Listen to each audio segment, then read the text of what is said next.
বিসমিল্লাহির রহমানির রহিম আলহামদুলিল্লাহি রাব্বিল আলামিন আসসালাতু ওয়াসসালামু আলান নবিয়িল কারীম ওয়া আলিহি ওয়া সাহবিহি আজমাইন। শুরু হচ্ছে রমাদান বিষয়ক আলোচনার 49তম আসর। বিষয় ফি গাজওয়াতে ফাতহে মক্কা শাররাফাহা আল্লাহু আযজা ওয়া জাল্লা। মক্কা বিজয় সম্পর্কে, যে মক্কা বিজয়কে আল্লাহ রাব্বুল আলামিন সম্মানিত করেছিলেন, মহিমান্বিত করেছিলেন। সমস্ত প্রশংসা সে আল্লাহর জন্য, যিনি প্রতিটি বস্তু সৃষ্টি করেছেন এবং তার পরিমাণ নির্ধারণ করেছেন। তিনি প্রত্যেক সৃষ্টির প্রত্যাবর্তন স্থল ও নির্গমন স্থল জানেন। তিনি লৌহে মাহফুজে যা ইচ্ছে করেছেন তা লিপিবদ্ধ করেছেন। তিনি যা অগ্রগণ্য করেছেন তা কেউ পিছিয়ে দিতে পারবে না, আর যা পিছিয়ে দিয়েছেন তা কেউ এগিয়ে আনতে পারে না। তিনি যাকে অপমানিত করেছেন তার সাহায্যকারী কেউ নেই, আর যাকে সাহায্য করেছেন তাকে অপমানিত করারও কেউ নেই। তিনি এককভাবে রাজত্ব, চিরস্থায়ী সম্মান ও মহত্বের অধিকারী। যে কেউ তার সাথে প্রতিদ্বন্দ্বিতা করলে তিনি তাকে পরাস্ত করেন। তিনি এক ও অদ্বিতীয় পালনকর্তা, যার প্রয়োজন নেই। তিনি যা সৃষ্টি করেছেন তার কোনো শরিক নেই তার সাথে। তিনি চিরঞ্জীব, সকলকে ধারণকারী। তার সৃষ্টির বিষয়াদি পরিচালনায় তিনি কতই না শক্তিশালী। তিনি সর্বজ্ঞ, সর্ববিষয়ে ওয়াকিফ হাল। বান্দা যা গোপন করে অন্তরে রাখে তার সব কিছু তার কাছে সুস্পষ্ট। তার অবারিত অনুগ্রহ সহজীকরণের জন্য আমি তার প্রশংসা করি। আমি সাক্ষ্য দিচ্ছি যে আল্লাহ তাআলা কোনো সত্য ইলাহ নেই, তিনি একক, তার কোনো শরিক নেই। তিনি পাপীর তওবা কবুল করেন, ক্ষমা করেন, মার্জনা করেন। আমি সাক্ষ্য দিচ্ছি যে মুহাম্মদ সাল্লাল্লাহু আলাইহি ওয়াসাল্লাম তার বান্দা ও রাসূল, যার মাধ্যমে তিনি হেদায়েতের পথ সুস্পষ্ট করেছেন ও আলোকিত করেছেন, যার মাধ্যমে শিরকের অন্ধকার দূর করেছেন, অপসারণ করেছেন, যার মাধ্যমে তিনি মক্কা বিজয় করেছেন এবং বাইতুল্লাহ থেকে মূর্তিগুলো অপসারণ করে তা পবিত্র করেছেন। আল্লাহ রাব্বুল আলামিন তার উপর, তার মহান নেককার পরিবার পরিজন ও সাহাবীদের উপর রহমত বর্ষণ করুন। আর যারা সদাচারের সাথে তাদের অনুসরণ করেছেন তাদের উপর রহমত বর্ষণ করুন কিয়ামত পর্যন্ত।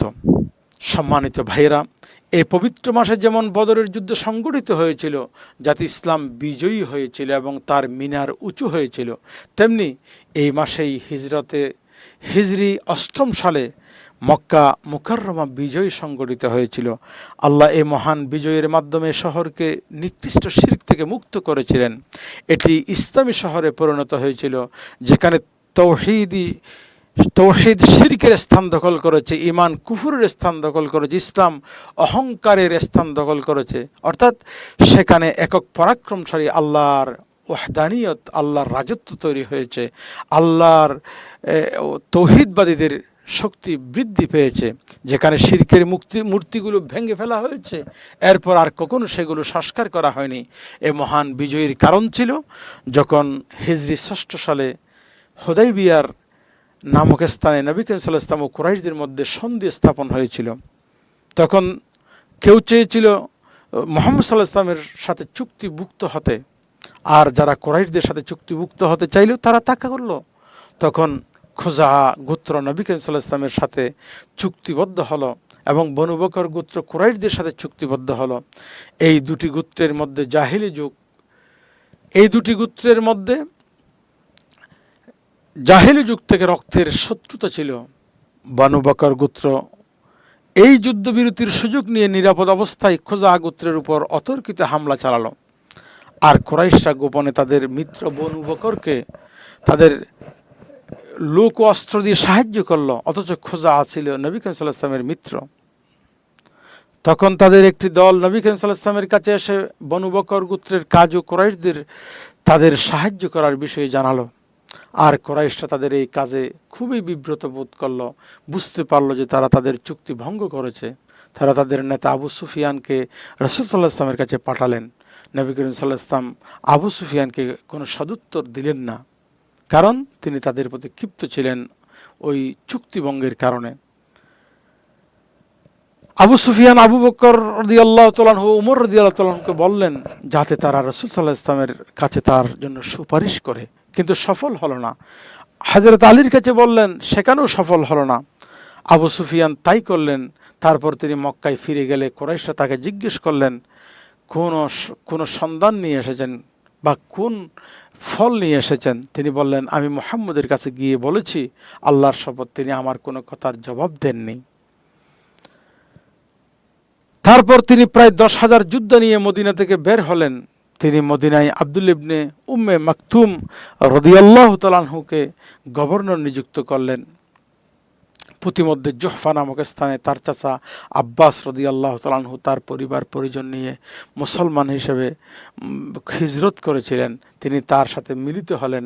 আর আবওয়া নামক স্থানে তার চাচাতো ভাই আবু সুফিয়ান ইবনে হারিস ইবনে আব্দুল মুত্তালিব এবং তার ফুফাতো ভাই আব্দুল্লাহ ইবনে আবি উমাইয়া তার সাথে মিলিত হলেন। তারা ছিল তার তীব্র শত্রু। তারা ইসলাম গ্রহণ করলে তিনি তাদের গ্রহণ করলেন। আবু সুফিয়ান সম্পর্কে তিনি বললেন, আমি আশা করি সে হামজার শাহাদাতের ক্ষতিপূরণ করবে।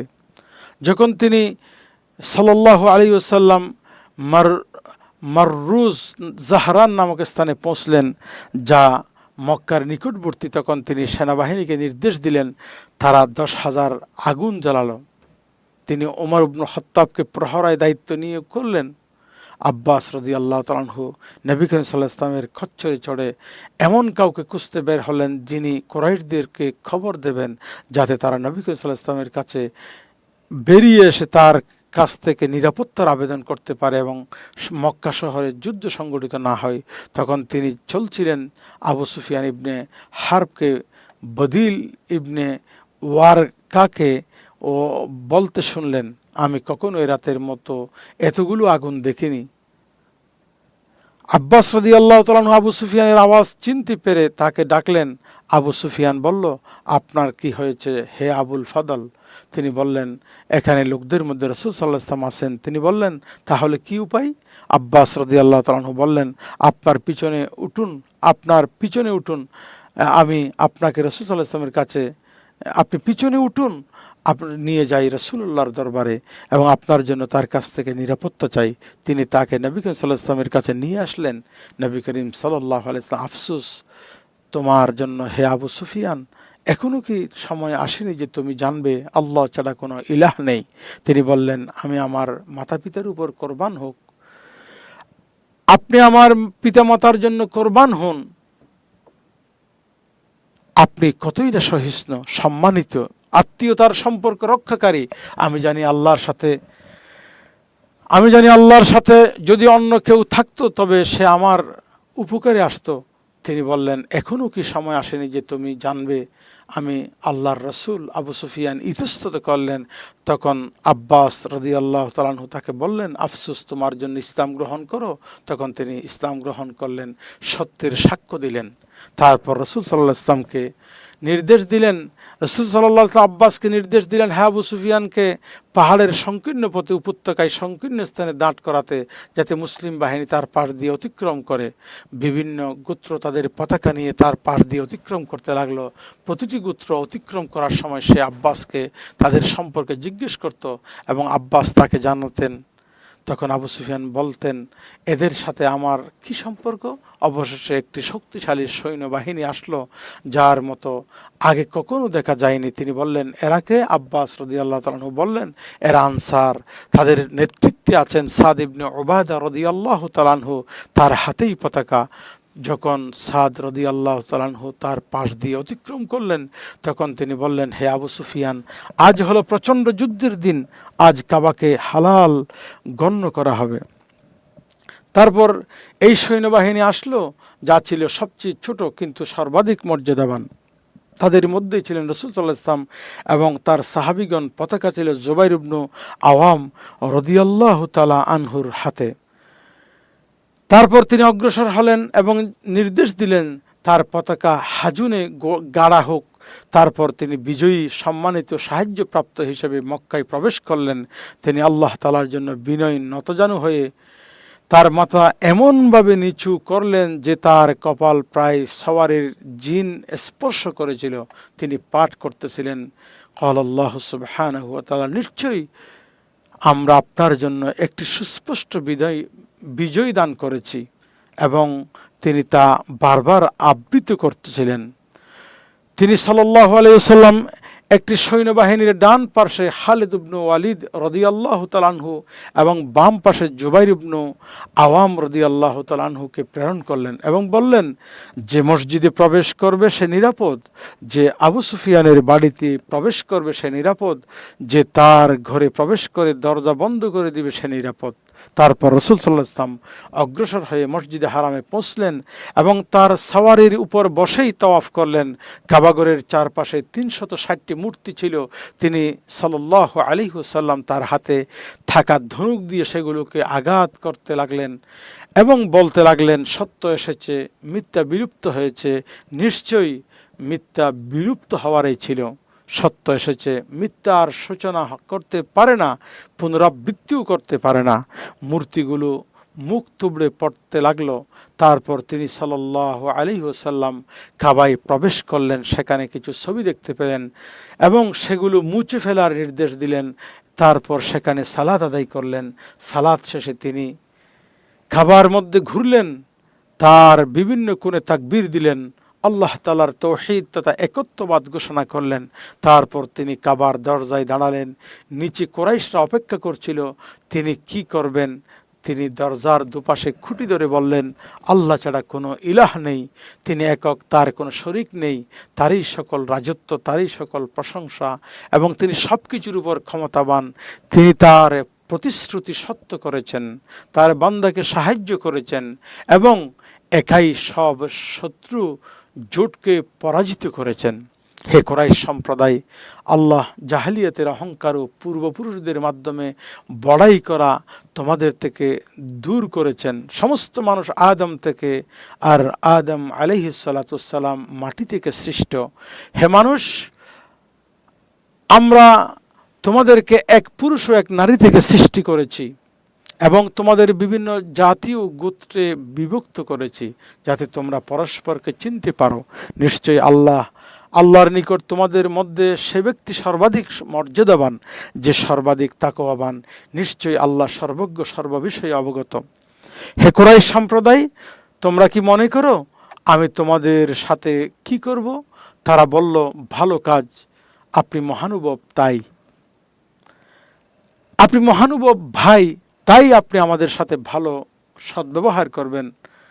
তিনি বললেন, তাহলে আমি তোমাদেরকে সে কথাই বলছি যা ইউসুফ আলাইহিস সালাতু ওয়াস সালাম তার ভাইদেরকে বলেছিলেন, আজ তোমাদের জন্য কোনো তিরস্কার নেই, আল্লাহ তোমাদেরকে ক্ষমা করবেন, তিনি পরম দয়ালুদের চেয়ে অধিক দয়ালু। তোমরা চলে যাও, তোমরা মুক্ত। মক্কা বিজয়ের দ্বিতীয় দিনে নবী করিম সাল্লাল্লাহু আলাইহি ওয়াসাল্লাম লোকদের সামনে দাঁড়িয়ে বক্তৃতা করলেন। তিনি আল্লাহর প্রশংসা গুণগান করার পর বললেন, নিশ্চয়ই আল্লাহ মক্কাকে হারাম সম্মানিত করেছেন, মানুষ এটা হারাম করেনি। তাই কোনো ব্যক্তির জন্য যারা আল্লাহ তার পরকালে বিশ্বাসী, এখানে রক্তপাত ঘটানো, গাছ কাটা হালাল নয়।